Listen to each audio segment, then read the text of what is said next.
Tento pořad sponzorují monitory Samsung Odyssey s QHD rozlišením pro maximální zážitek ze hry. Samsung.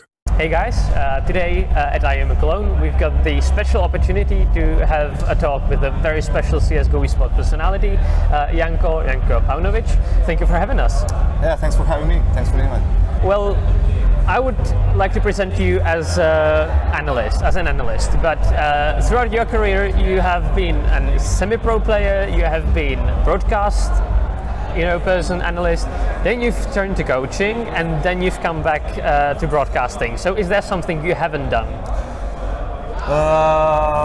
Well, is there something I have done exceptionally? No, I was also an observer in between all of that. That's how I started that. But yeah, I was bouncing around a lot. Basically, when we were playing, and the goal was to try and be the best and whatnot, and people started losing motivation. I started focusing more on my studies. Observing became a thing. So I started doing it at those European championships we had in Belgrade. Then got the call up to do Katowice, did a couple of events with ESL, Starlighter. Then I thought, maybe I can. This desk thing seems like something I could do. It looks a lot of fun. Started doing that. That was a lot of fun. Then the coaching thing was just at the right moment, at the right time. I always thought that would be a little bit interesting to me. I felt I could really help teams. And yeah, it was really challenging. It was different than what I expected it to be. So at some point when, I felt it it was the right moment for me to also leave that behind and come back and do some broadcast work again. I understand that. Now I want to talk about the analyst stuff, because I think most people can't really imagine what being an analyst means. So I assume you have to prepare a lot, with the data, with how teams play, and you also have to prepare a lot for your colleagues on the desk, so that the broadcast is entertaining, it's fun, and it's actually, it has a meaning. So what is the toughest for you? I think some of the toughest things are picking out of everything, because there's a lot of information out there, a lot of things you can talk about. What is on one side something that will be interesting to people that they don't know yet, but it's not too in depth that they will zone out and this is like too much nitty-gritty. I'm not interested, because first on I was very hardcore into just the details, the CS, the game, but over time you realize our main job is we're entertainers. Like, we're there to have people stick around on the stream when the game is not live, which is going to be difficult no matter what. So it's about being entertaining, and you can be that in different ways. Like, people have different strengths. Someone like Thorin and Richard, they have great banter. Thorin is a great historian of the game, right? For me, it's more the intricacies of the game, the in-game stuff, breaking things down, showing like something that looks pretty straightforward, but how it came to that, and that there's a lot more depth to it than just good aim and having good players. You said at first you wanted to go really into the details, and I assume that has to get repetitive after some time. After all, you're analyzing like 8-9 maps all over, although with different teams, it's still the same map. So is there a map currently or in the history that you just grew really tired of? I always hated Vertigo ever since it came out. Overpass a bit earlier, but because it's like a completely different map, I don't think it works great for competitive play. There's no other map like it. And Vertigo for me is in CS, it's just spamming through smokes and things like that. So and also it became more difficult as time went by, because it was more time passed since I stopped playing.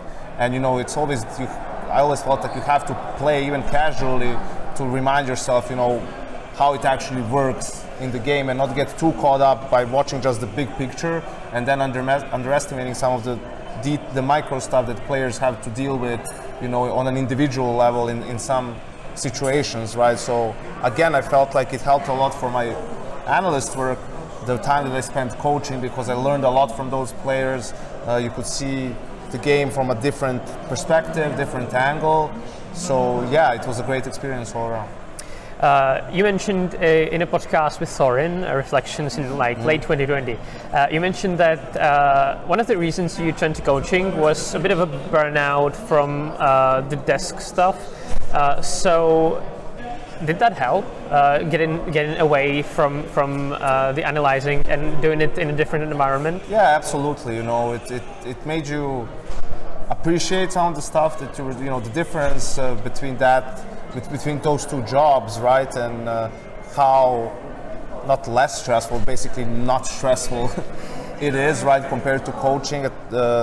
Nothing is like when you're competing in a competitive environment, right? It's all about results, and you're a member of a team, right? You're part of a team, so it's not all just up to you, right? When I'm an analyst, I'm responsible for the things I say, right? Yes, you have your colleagues, like you're a team there, and there's production who's, making you look good or bad, depending on how it goes. But that's the biggest difference between the two. But yeah, I never stopped appreciating the role of an analyst. It was just 2016, 17, the amount of events was just crazy, and the travel all the time and going from one thing to the next. So yeah, the prospect of being able to coach a team with some great players like MIBR that were the world's best team, but then have fallen off, and then get them back to the top, like that was just a challenge for me, right? And I had a lot of goals for myself, and I started off as an analyst, and I feel like I, at that point, have done pretty much everything I set out to do.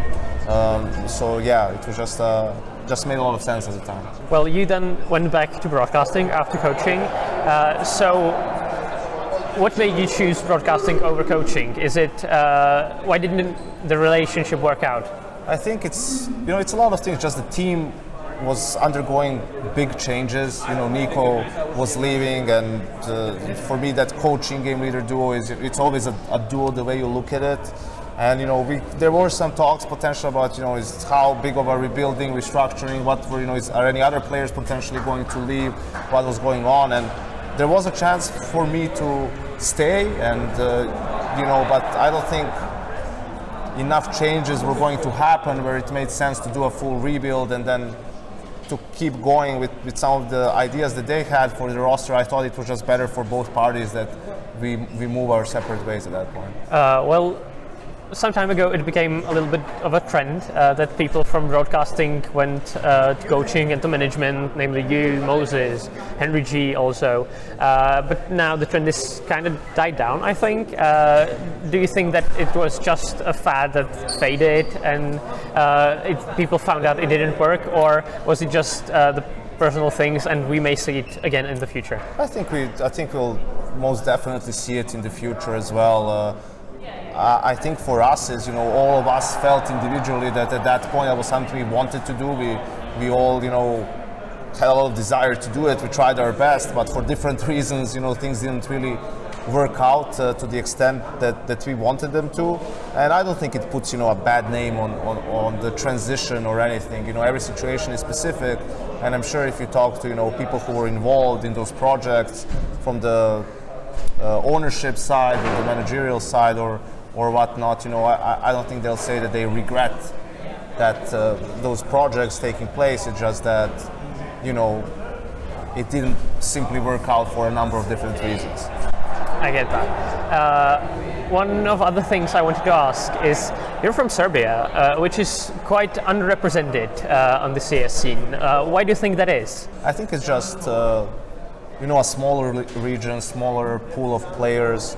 And I think for a lot of time it was lack of professionalism, in a sense of players really committing to becoming better and trying to compete at the highest level. I think when we initially started off playing in iNation, that was the goal. We felt like it's a new game, it's clean sheet for everyone. Everyone starts from the same position, so let's try to do something that no team from our region ever did.